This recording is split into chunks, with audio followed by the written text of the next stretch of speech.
Bonjour et bienvenue. L'idée de cette analyse nous vient d'un blog que j'aime beaucoup, Tu savais ça, qui se spécialise dans les infos strictement inutiles et donc rigoureusement indispensables. Et aujourd'hui, on va s'attaquer à un petit mystère qu'on croise tous les jours dans nos villes, sans même y penser, celui des statues équestres. On les connaît, ces statues imposantes, ces personnages célèbres sur leur cheval de bronze. Eh bien, une rumeur tenace prétend qu'il y a un code secret, un code caché dans la position des pattes du cheval qui nous dirait exactement comment le cavalier est mort. Alors, mythe ou réalité, c'est ce qu'on va voir ensemble. Alors, commençons par cette fameuse légende. Ce n'est pas une idée qui date d'hier, c'est vraiment le genre de légende urbaine qui a la vie dure. Le genre d'anecdote parfaite qu'on adore raconter pour briller un peu en société ou pendant une visite. Ok, alors c'est quoi ce code? En fait, c'est super simple, vraiment. Si le cheval a les deux pattes avant levées, ça veut dire que le cavalier est mort au combat.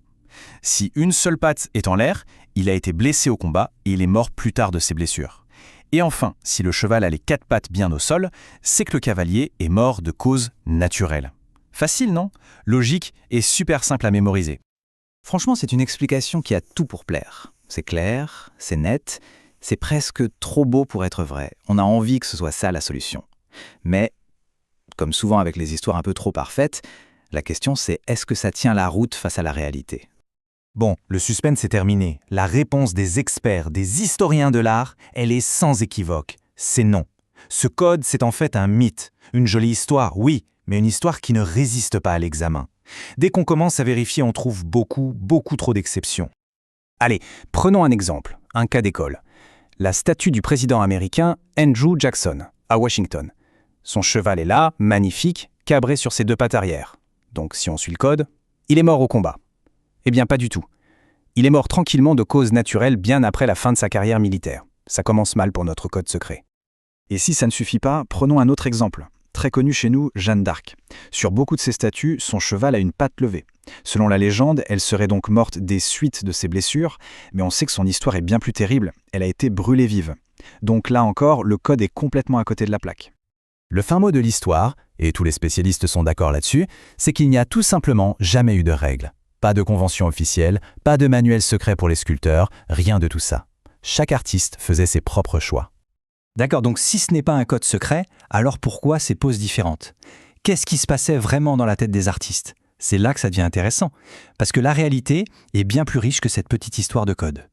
En fait, le choix d'un sculpteur reposait principalement sur trois choses. D'abord, des raisons esthétiques, tout simplement, créer une œuvre qui soit belle, qui ait du mouvement. Ensuite, des raisons symboliques. Qu'est-ce que la pose du cheval dit du personnage? Et enfin, des raisons purement techniques, parce que faire tenir des tonnes de bronze en équilibre, ce n'est pas si simple. Voilà le vrai langage de ces statues. Il ne s'agit pas de la mort, mais de la vie et du caractère du personnage. Un cheval qui se cabre, c'est l'énergie, le courage, la victoire. C'est l'image du conquérant. À l'opposé, un cheval calme, bien posé sur ses quatre pattes, c'est le symbole de l'autorité, de la sagesse, de la stabilité d'un dirigeant. Donc, pour résumer, chaque statue est un cas unique. C'est le résultat d'une discussion entre un artiste avec sa vision et un commanditaire qui avait souvent un message politique à faire passer. Ils décidaient ensemble de l'image à donner et ça n'avait rien à voir avec un code quelconque. Mais alors, la question se pose. Si on sait que c'est faux, pourquoi est-ce que cette histoire continue de circuler partout? Comment se fait-il que ce mythe ait la vie si dure? Eh bien, c'est tout simplement parce que c'est une sacrée bonne histoire. Pour comprendre d'où ça vient, il faut remonter à la fin du 19e siècle aux États-Unis. Après la guerre de sécession, on a construit énormément de statues de généraux. Et apparemment, en les regardant, certains ont commencé à voir des coïncidences, un motif. L'idée a germé comme ça. Elle a été reprise par des guides touristiques et hop, la rumeur était lancée. Et si elle est toujours là aujourd'hui, c'est parce qu'elle est efficace. C'est une super anecdote pour les touristes, c'est facile à retenir, ça donne l'impression d'être initié à un secret. D'ailleurs, il paraît que plein de guides continuent de la raconter en souriant, même s'ils savent très bien que c'est faux. Juste parce que ça marche. Bon, maintenant que le mystère est résolu, je vous propose un petit bonus. Juste pour le plaisir, quelques faits un peu surprenants sur ces fameuses statues. Saviez-vous que la plus vieille statue équestre en bronze qu'on ait encore aujourd'hui date de l'Empire romain?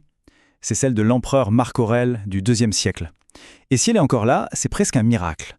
Pendant tout le Moyen-Âge, on a cru que c'était l'empereur Constantin, le premier empereur chrétien. C'est cette erreur qui l'a sauvé de la fonte. Maintenant, question taille. Si on cherche la plus grande, la plus impressionnante statue équestre du monde, eh bien il ne faut pas la chercher en Europe ni en Amérique. Non, il faut aller beaucoup plus loin, en Mongolie. Accrochez-vous, elle fait 40 mètres de haut. C'est une statue monumentale de Gengis Khan, tout en acier inoxydable, qui se dresse au milieu de la steppe. L'image doit être absolument incroyable. Et un dernier point important, il faut se rappeler qu'une statue comme ça, c'était un vrai symbole de pouvoir. C'était extrêmement cher à réaliser, il fallait une quantité folle de bronze, un savoir-faire technique incroyable. Bref, c'était une façon de montrer sa richesse et sa puissance aux yeux de tous.